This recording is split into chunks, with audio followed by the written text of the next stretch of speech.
WiiM has released something again, this time a power amplifier called the Vibelink.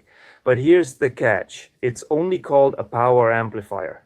In this video, we'll figure out why this device is more of a hybrid with ambitions rather than a classic power amp, how it's best used, what it works well with and what doesn't, and most importantly, how it sounds. My name is Arkady Zenin, I'm the founder of Premium Hi-Fi.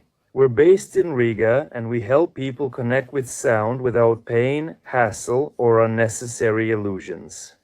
Vibelink looks exactly like all the other devices from the WiiM Ultra AMP and AMP Pro family, but unlike its plastic relatives, this one has a solid aluminum body.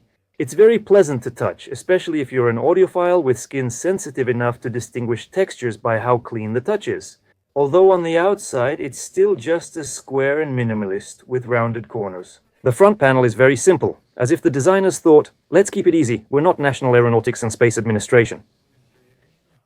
On the right, there's a neat, slightly tight volume knob. It turns pleasantly with a bit of resistance, as if the amplifier itself wants you to think twice before turning it up loud and waking the neighbors. On the left, there are input selectors, optical, coaxial, and analog.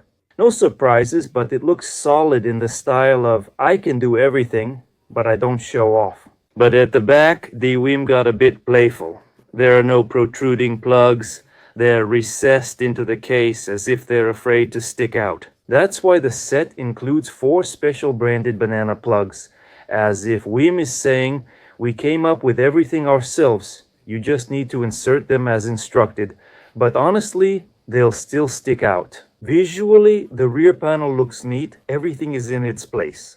But if you use Radio Corporation of America connectors that look more like thermoses, be careful, they might not fit into the sockets. And the cherry on the rear panel is the power button located at the back just as it should be on real power amplifiers. So that every time you remember this is serious equipment. Or to practice using some colorful language while you blindly reach for it on the back panel. It's time to answer the main question, why is WiiM Vibelink not a real power amplifier? First of all, because it doesn't weigh as much as a cast iron radiator filled with audiophile sand. A proper power amplifier starts at the weight where you break your back just taking it out of the box. Secondly, real amplifiers don't have a volume knob on the front panel. In fact, there's nothing there at all.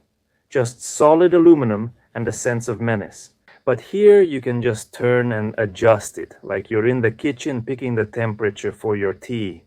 Thirdly, switching between digital and analog inputs. Well, you get it. Audiophiles usually clutch their hearts at this moment. Real power amplifiers take the signal as it is, without all these buttons and lights. But I have to admit, Vibelink does have a power button on the back panel. Yeah, just like the grown-up ones, it's absolutely inconvenient, but it creates the illusion of a pro interface.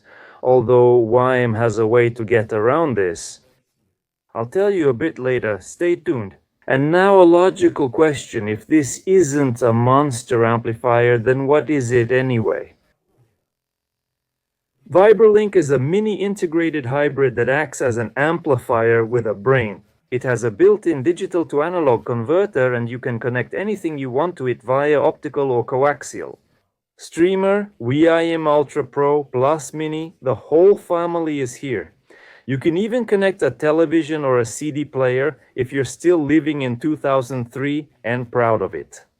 So, unlike old school audiophiles who look at everything with a "don't touch me or I'll kill you" expression, Vibelink is actually friendly. It's like a basic Wi-Fi amplifier, but with an attitude. The first time I connected to the network, I was a bit confused. I opened the WiiM Home app and it immediately found Vibelink. I thought, oh, not bad. It was found quickly, and then there was a prompt to update the firmware.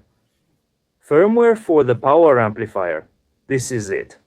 The era of analog romance is officially over. Before, to make your amplifier sound better, you had to warm it up for 40 minutes. Now you just download an update and that's not all. You can turn the amplifier on and off right from your phone because the physical button on the back is just for show. For those who haven't yet switched to the dark side of mobile apps, this is certainly convenient, but it's yet another argument for why Vibelink isn't exactly a classic power amplifier. It's as if it doesn't deny it itself, just silently updates while you're making coffee, grinding the beans by hand. Yes, you'll have time because your power amp is updating. Well, it's time to get to the main point. How does it sound? Because a beautiful case and digital inputs are nice, of course. But if the sound is like a 40 euro Bluetooth speaker, then everything else is just rusty nails in a pretty aluminum case. To hear how the amplifier sounds, eliminate unnecessary variables. That's why I connected the reflector audio stage bookshelf speakers to the Vibelink. This model is still in beta testing, but it already pleases with its flat frequency response and stable phase. As a source, I use the compact WiiM Mini connected via optical. I started a playlist on Tidal, as usual in shuffle mode to get honest first impressions. By the way, the link to the playlist is in the description. Maybe you also want to listen to what I heard? And here's what I'll tell you. I didn't expect this. A really pleasant surprise for 360 euros. This device plays neatly and balanced, without the usual surprises like muffled lows or boosted highs. Everything is even, calm, and clean. What's especially pleasing is how it performs at low volume. The sound doesn't fall apart or turn into a mess, even at the first or third volume level. You can hear everything: vocals, guitar, reverberations, air, bass, and energy. Do you want to listen to music late at night? Please don't start messing with the equalizer in a panic if something doesn't sound right. You'll be able to hear the texture of each instrument's part. It's not just that there are drums somewhere, but you can really hear the drums themselves. Seriously, at this price point, that's rare. Everything usually blends together like a New Year's playlist in a supermarket. Now, the scene with the reflector audio Vibelink speakers paints a clear panorama from edge to edge. The musicians stand confidently as if they know their exact spots. The depth isn't three-dimensional, but on high-quality tracks you can hear a bit of layering.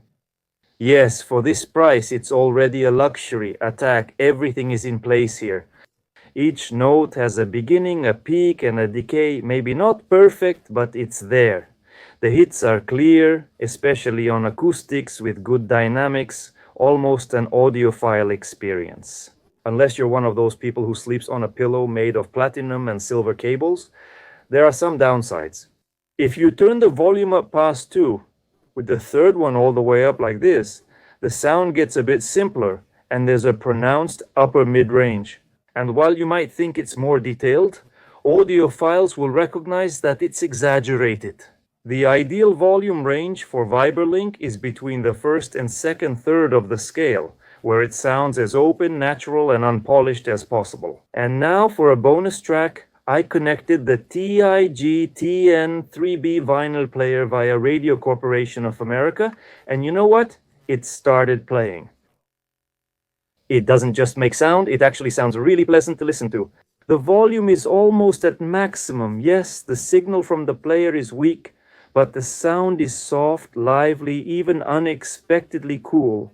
Vinyl isn't really about the sound, it's about the ritual, the story, the crackling. Building on this success, I bought the FiiO M23, a leading portable player, for 750 euros. Connected it to the same Radio Corporation of America, and after a few tracks, the pleasure was gone. I turned off the Wii Mini streamer, which cost 107 euros. Connected via optical, it just sounds better, you know? I'm not upset about it. Well, almost. Vibelink definitely prefers the optical interface, and Radio Corporation of America is there as a backup exit from the subway car, but I really don't want to use it. But still, the vinyl started playing. Why? I don't have a definite answer. If you have a hypothesis, write it in the comments. Especially if you're an engineer, a wizard, or just confident that you're right. If you watched to the end, thank you. If my diction put you to sleep, that's fine too. In any case, we're both here, and that's already a victory, that's all. May the force be with you. But let's be honest, it's the force of the right source, proper acoustics, and the right room. Everything else is just details. Visit us, more is coming.